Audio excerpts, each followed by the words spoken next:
Welcome to StoryTalk, a roundtable discussion of a single story at a time. StoryTalk is a production of One Week Critique, an Iowa-based arts and education nonprofit that offers educational resources and editorial support to students and teachers of the literary arts. You can learn more about us and our programs or support our work by visiting our Patreon page or by going to our website, oneweekcritique.com. That's the number one, weekcritique.com. I'm Matthew Schmidt, here today with fellow editors Ingrid Wenzler. Hello. And Adam al-Sirgany. Howdy. Today we'll be discussing Milan Kundera's The Hitchhiking Game from his 1969 collection Laughable Loves, translated from the Czech by Suzanne Rappaport and published by Penguin in 1975. The story follows a young man, 28, and woman, about 22, as they set out on a 2-week vacation. The man drives a sports car that he stops to gas up, and the woman, getting out to urinate, walks up the road. The man stops to pick her up, and they fall into the roles of the unknown driver and hitchhiker. So that's the main premise. The rest of the time is them acting out these roles or oscillating between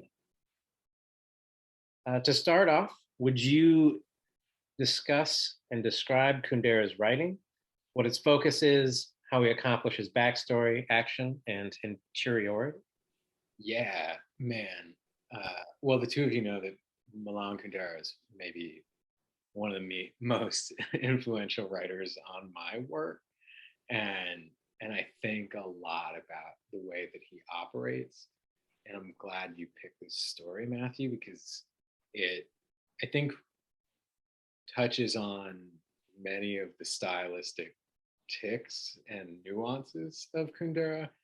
I think of him as someone who writes stories as essays, that he's usually telling you something that happened, but he's also offering an assessment of why it's happening and thinking out the images of what's happening and the psychology of what's happening as this sort of third voice in the room. And so in the Hitchhiking Game, right, like the very first sentence is, the needle on the gas gauge suddenly dipped toward empty, and the young driver of the sports car declared that it was maddening how much gas the car ate up. Quote, "See that we don't run out of gas again," protested the girl, friends, about 22, and friends, and reminded the driver of several places where this had already happened to them. The young man replied that he wasn't worried because whatever he went through with her had the charm of an adventure for it. The girl objected. Whenever they had run out of gas on the highway, it had, she said, always been an adventure only for her. And, you know, he's later on, he'll start to tell us about their motivations, right? Which, you know, if anyone's read the Unbearable Lightness of Being, which is maybe his most famous work, right? Like he's constantly explaining why Beethoven has done what Beethoven has done, you know, that kind of stuff. And here we're going to get why jealousy is irritating and why like the man like wants this girl to be a little bit pure and why that's a little like wrong-headed and so on and so forth, right? We're gonna get those hints. Yeah, I think that describes him well. I don't know that Kundera has been like a great influence of mine, but he's been with me a long time and it's definitely a favorite.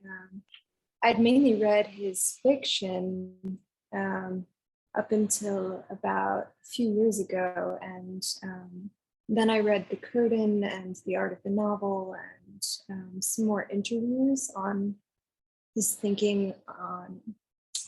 critical thinking on other work on the novel and how it functions, but also on his own work. And, you know, I couldn't remember where I'd read how he thinks about structuring his novels in particular, I think in The Art of the Novel, but I did come across something in his interview with the Paris Review that I think describes really well how he thinks about focusing his own work.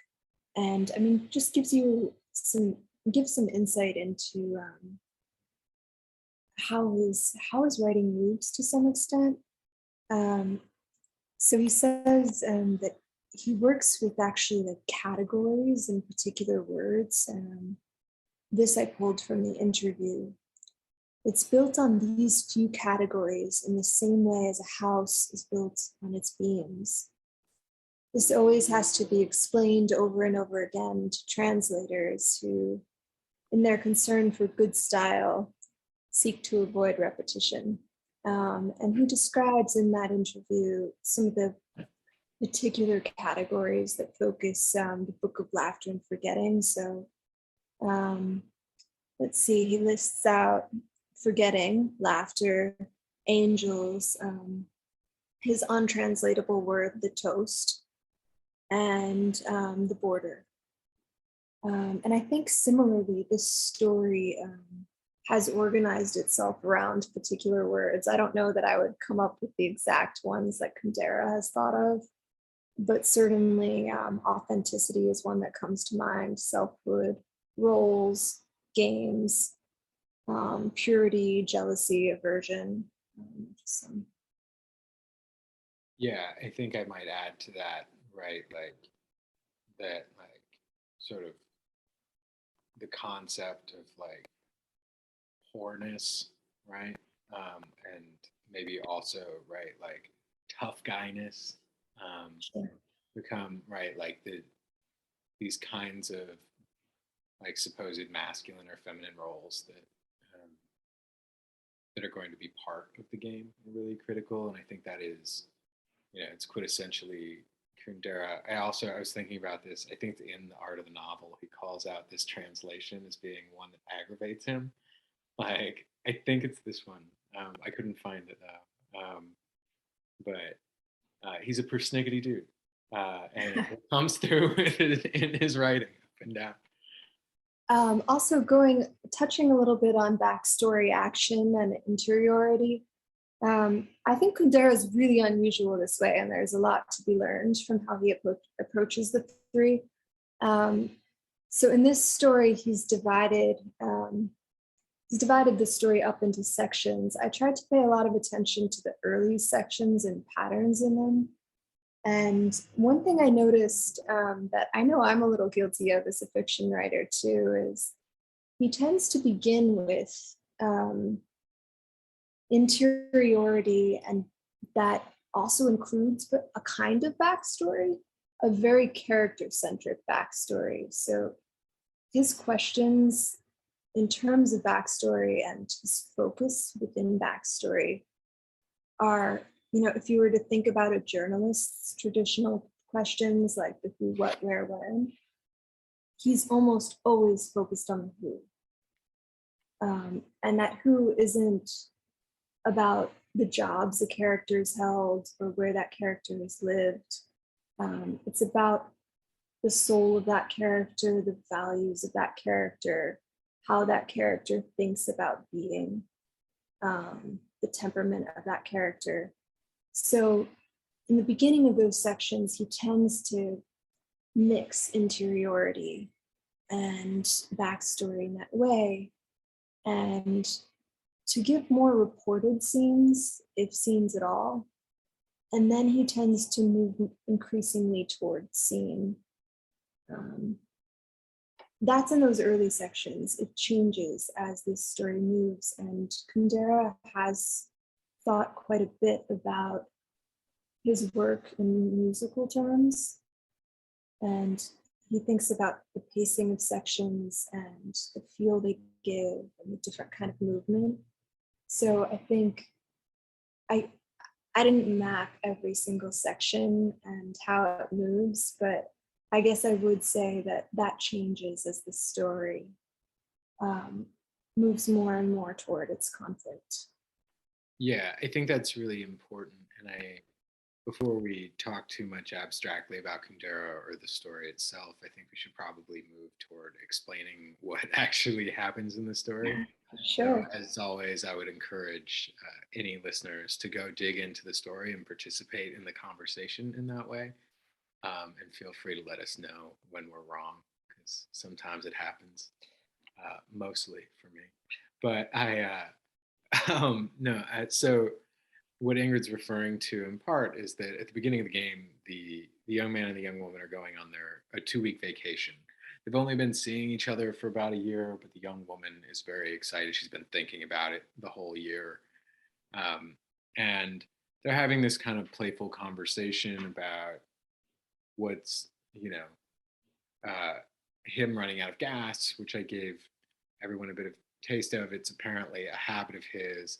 And then he always sends her to sort of misuse her charms, as it were, to like flag down someone to drive her to a gas station. And it begins this like joking, sort of playful conversation around the idea that like she sort of enjoys being flirtatious. He says, they're talking about, he asks if she enjoys it, and she says that the hitchhiking with these guys to get gas, she says that, she's never there with him long enough to get anything going. Pig, said the young man. The girl protested that she wasn't a pig, but that he really was. God knows how many girls stopped him on the highway when he was driving the car alone. So on and so forth. And this eventually leads to the girl going out when they do get to a gas station to use the restroom. And when she comes back, she pretends to be this hitchhiker that we're driving, and that's going to like start out the game. And it's not a stated game. There aren't rules to the game. And I think that's really important, right? No one more than Matthew will appreciate that. The fact of a game where one person chooses to start the game and then the rest of the participants have to participate because the game is going and because the game has become part of real life and it's enactment. Well, and the thing that's important there is that if one player is playing the game, it means the game is on, because that person won't act like their real self. And thus, whatever conversation anyone else tries to start with that person, if they remain like in character for this particular game, the game is still ongoing. And that turns into kind of the crux of the story, right? Yeah. And yeah, so they start playing this game. He picks her up. They talk about where she's going, and he says, "Oh, I'm going there as well," And at one point, he gets this idea that he's on vacation. He hates like being on the clock, even to get a vacation. He's got to do 6 months ahead of time, put it in, and he has reserved this hotel, right? And so he's on the company's time even when he's not on the company's time. They know where he's at, they know what he's doing, and he's like, for once, I'm gonna go somewhere else. Just gonna light out to a different place. And so he drives them to this town neither of them have ever been to, and then they're like, well, it's getting dark. We got to find a hotel. Um, and so they arrive at this hotel.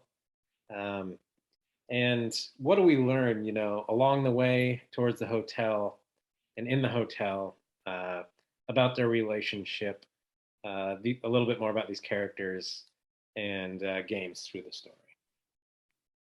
Yeah, Ingrid, in our last story talk, introduced us to Goli Tarahi's The Pomegranate Lady and Her Sons, and asked if that story was a fairy tale or if it was inspired by fairy tales, rather.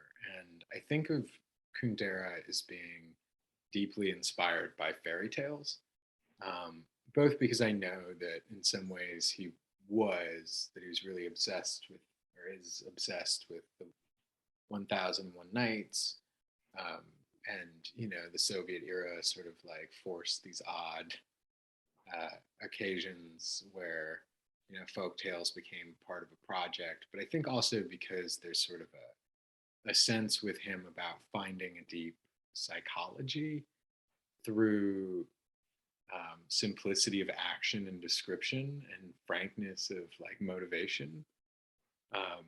And Kundera proposes something like that this young man is not actually a sort of tough guy or a brute, but that he has had a number of sort of ephemeral relationships with, for lack of a better term, like loose women. And the girl, who's both younger and less experienced sexually than he is, has this fantasy of sort of merging with him. He has this fantasy of sort of building a real relationship. And in that way, their goals are largely the same. And we start to learn that about them as they meet with these senses of freedom and the ability to see each other as, particularly her, because she's been a little more like buttoned up in her life, is finding this sort of early sense of freedom and being performative, while simultaneously he's finding this sort of excitement that's also disturbing to him, because early on in the story he struggles to distinguish between his girlfriend performing a whore or his girlfriend performing herself by performing a whore.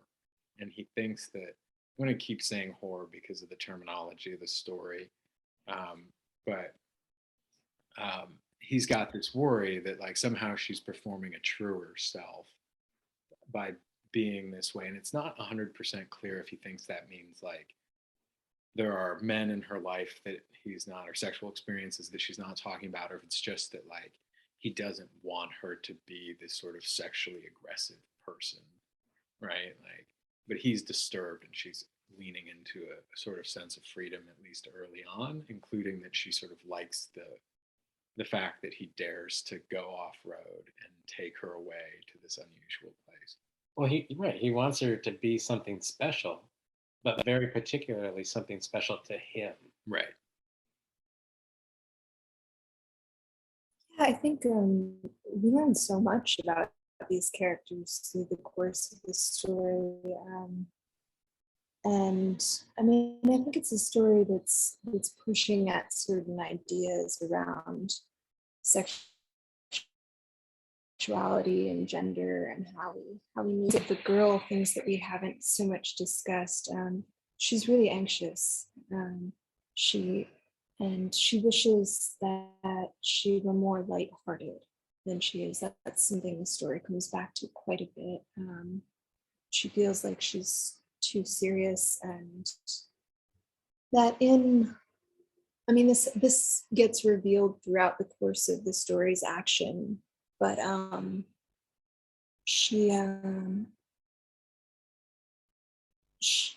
really loves the young man, and she wants to give him that love completely, and has a lot of tenderness for him, and feels in a way like the one thing she isn't able to give him is that lightheartedness, which as the story develops becomes bound up in other things, the things that a stranger might give a man, the things that someone who, doesn't live with him in the same close proximity, doesn't have the same responsibility and consequences inherent in that relationship. That's something that she's worried about, and that's some of why she plays the game. I think in terms of the man, Matthew's touched on this some, that he feels kind of confined by his job. He doesn't seem to feel too confined by her. And I mean, he's playful is one thing. I think sometimes he's joking with her about things, kind of prodding at what she feels is a little old-fashioned, her shyness around, using the restroom in front of him, and using a word like piss in front of him.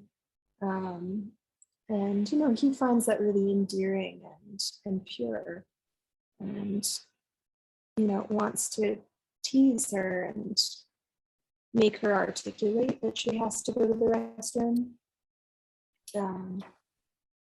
So, that gives us some insight into the playfulness. The young man also thinks that he's older than he is at 28. That's something that the two characters come back to a few times. And the girl,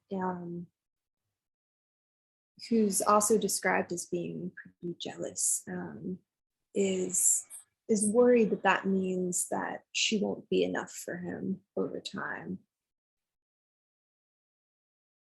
Yeah, I think that that's really important, right? Like, both of these characters are, in different ways romantically young, or they're romantically inexperienced, or they think of themselves as knowing what they want, and they think of themselves as being able to project what the other person wants, which is part of why the game goes so wrong, right? The beginning of section 5 is, there was nothing the young man missed in his life more than lightheartedness. So if we believe the narrator, we understand that, as Ingrid noted, the girl's desire to bring lightheartedness is not wrong, but, right, like, the main road of his life was drawn with implacable precision. His job didn't use up nearly 8 hours a day. It also infiltrated the remaining time with the compulsory boredom of meetings and home study, and by means of the attentiveness of his countless male and female colleagues, it infiltrated the wretchedly little time he had left for his private life as well. So that it's not, right, like, that last part of that last sentence, I think, is the critical thing, is that all of this, like, right, like, the compulsory boredom is entering into his private life. He doesn't attribute it to the girl, he attributes it to just compulsory boredom. And that lightheartedness, that ability to be lighthearted, he's not blaming her, right?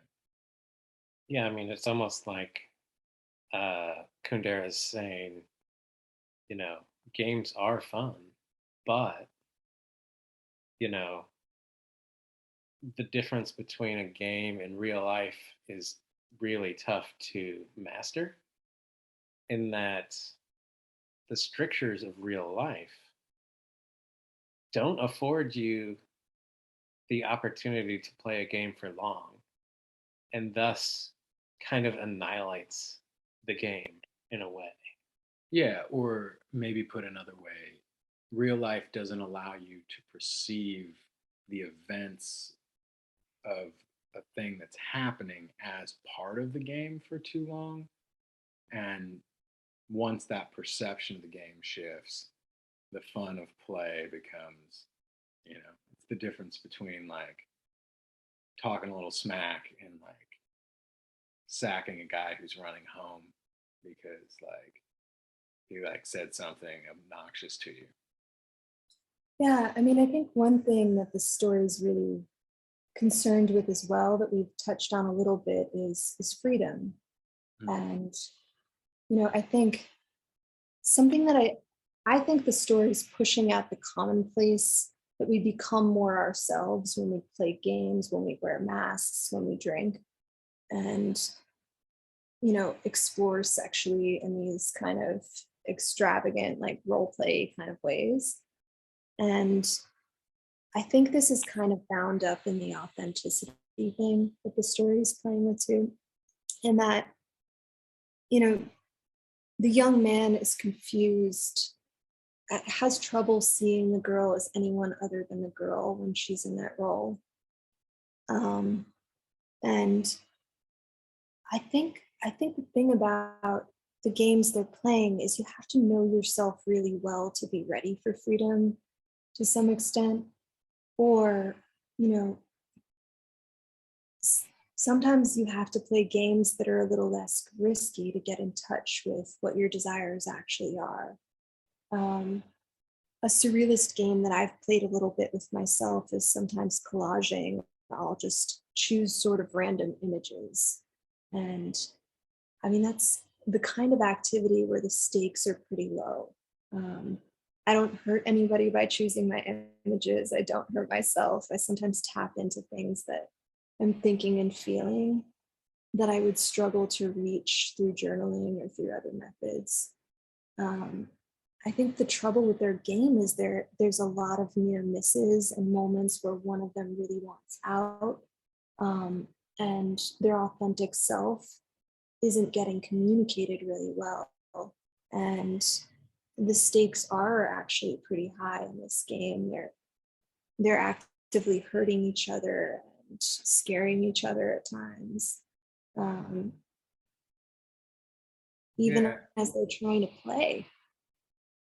Yeah, and I think that one interesting thing about that, to your question, Matthews, right? Like that they're trying to play a game, right? And the game, like I mentioned, they don't really state that they're playing a game. They just begin the performance of the game, which I think is actually really critical to the understanding of what's happening. Um, and I think, right, like it's really hard for me to get around like the sort of like who's afraid of Virginia Woolf connection here, but Oh there's yeah, actually, I totally thought of that too. yeah, and I think that like the thing about that is that that's a game that is known and stated by at least two of the participants, but it's hard for the audience and the other participants to understand the terms. In this case, no one has stated the terms, and so right, like in a kind of existentialist sort of like Heidegger to Sartre era way, like it's very much like the game itself is a right, like no one set the terms in the way that no one sets the terms of life. And so, right, like both part of what they're learning early on and the story is going to continue to explore is that because no one sets the terms, there is, as Ingrid noted, this real chance of hurting each other. Um, and I think Kundera thinks of seeing into ourselves in those moments when we allow ourselves to change the rules, because part of who we are is the way we are in response to the rules that we understand without necessarily having a delineated set of rules, or that if those rules were shifted, um, it wouldn't change the game, it would only change us or our understandings of ourselves. And so I don't know that there's a real self to lean back on here, which is part of the horror that they're discovering step by step, because they Oh are gosh. about to learn things about themselves that they don't know that they know, or that they didn't know before, right? The young man very early on is realizing something about his own fantasy about this girl. He's learning something about who he wants her to be for him. And she's learning something about what she imagines her own conception of him to be and how she's going to try and give it to him. And she's learning that she hasn't conceptualized that right? Like it's like going in and like trying to like, use a tool that you claim to know to use, and then like meeting an expert using that tool, right? Like, and finding out that you're just some schmuck.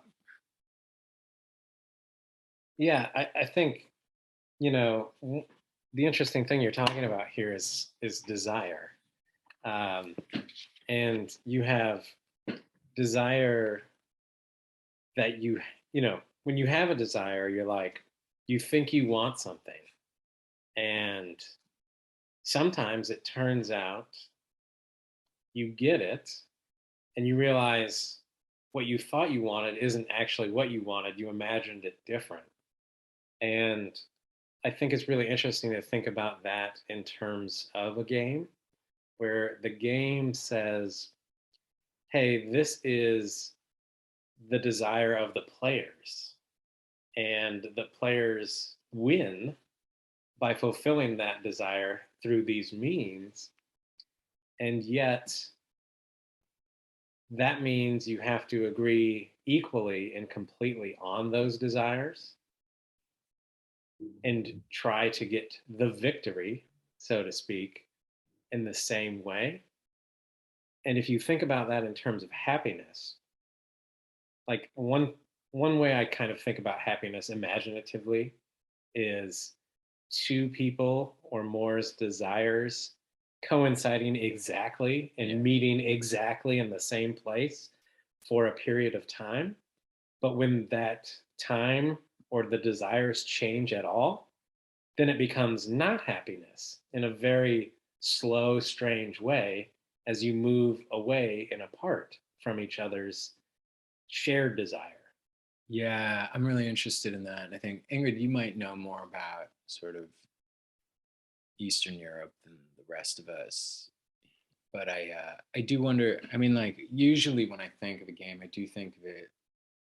Um, I don't know if this is an American thing, but like I think of like baseball or football, right? Like the term. I think you're hitting on something important about the terms of the game usually being end goal being agreed upon. We have a certain amount of time. There's a delineated ending, and at the ending, whoever has the most points, right, or whoever has the most like gold or whatever it is the singular victor, or is the ranked victor gold, silver, bronze. And that happiness question, right, like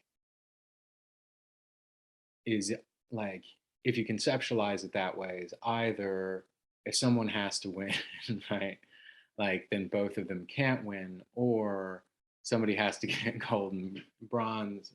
So I mean, it's more like like a children's game of pretend or something is what's meant here. But You tried hard, kid. yeah, but it's not. Um, I think that it's part of the disturbing thing, right? It's that push and pull about that point scoring. Yeah, I think one thing I want to do to this is so much a story about ideas, and I think it's easy for us to talk about how the game works and the rules it doesn't have, and such. I do want to like talk a little bit about the story's final action, just to kind of put that out there. Yeah, can you run through the dinner as well for us? Yeah. So So folks know. one thing that happens is the young man has a reservation at a particular place that he's gotten through his company, as Matthew said. It's part of why he doesn't feel like he has privacy even on vacation. He decides on a whim to instead of going to Bulgaria, where he planned, to go to Slovenia, small town there, a place where he doesn't have a reservation. This is a moment of freedom, but it actually doesn't make him happy. The girl hasn't forced him into it. He's just not very in touch with himself and what he actually wants. So they go there, and they go out to dinner. And at this point, he wants out of the game. He wants out much sooner than the girl does. And he tries using her name as a way to call her back. But she misses that cue and she keeps playing. So he's entrapped in the game. They go out to dinner. The girl, who usually doesn't drink much, wants vodka. And some of what's becoming exhilarating about the game for her is, it's a chance to wear a mask, to be the woman for him that she isn't usually, to be a little more lewd, to be a little more sexual, to be more in touch with her body, which she's usually out of touch with and a little bit ashamed of, in that she's trying to keep her body just for him. But out out to dinner, she enjoys the looks of strangers. And at one point, as she's walking through the restaurant, after like noticing a few men looking at her, noticing that she's attracting a new kind of attention because of the way she's moving, a man says to her in French to present his worldliness, basically how much.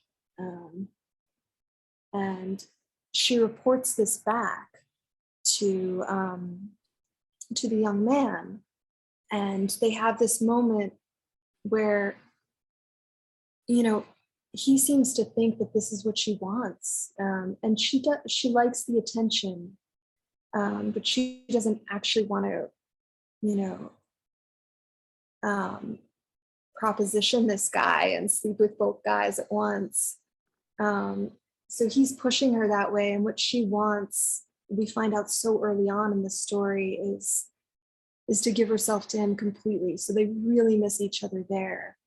And then he starts treating her like a whore because she's been propositioned like a whore. They go back to the hotel room and he tells her to strip. Um, and she does in a way that's more sexual than she usually would. And she's surprised at herself. But then naked, she feels authentic again. The symbolism is there. She's stripped back to herself, and she wants him to call off the game at that point. And then, he's still playing and he's hating her. The story's repeatedly using the word aversion. He asks her, he's never actually been with a whore. So he asks her to do things that he imagines a whore would do. Gets her to climb up on top of a wobbly small table. They have intercourse, the story's word. Yeah. And then afterward, the girl is crying and repeatedly says, I have to get it right. I am me, I am me. And it comes back to that, I am me, I am me. And the young man at this point is kind of distancing himself, intellectualizing this. And, he's fixated on the fact that this is a tautology. Of course, I am me. And not what she's trying to express to him in this moment. That, it's hard to put into language, which I think is why she is insisting on this I am me. But like, she's trying to say, like, I want to go back to the way it was in so many words. Like, why do we do this? Why did we play this game? Like, I'm not a whore. This isn't me. Where are you? And the story's like, oof, so intense that way. So that's some of what we're talking about when we're talking about these ideas. Yeah, and I think importantly, right, like you, we are given specific details, right? Like what the man says in French is a proposition, literally, like asking about amounts, which strikes the man. And we get as upsetting, right? He feels like he's being cheated on in front of himself, um, which is this like odd like positionality because he's performing as well. And we get details, right? Like the dance the girl does on the table is the twist, right? Um, but toward that end scene, or at that end scene, the young man began to call compassion to his aid. Parens. He had to call it from afar because it was nowhere near at hand. And parens. So as to be able to calm the girl. We don't actually see what he does, right?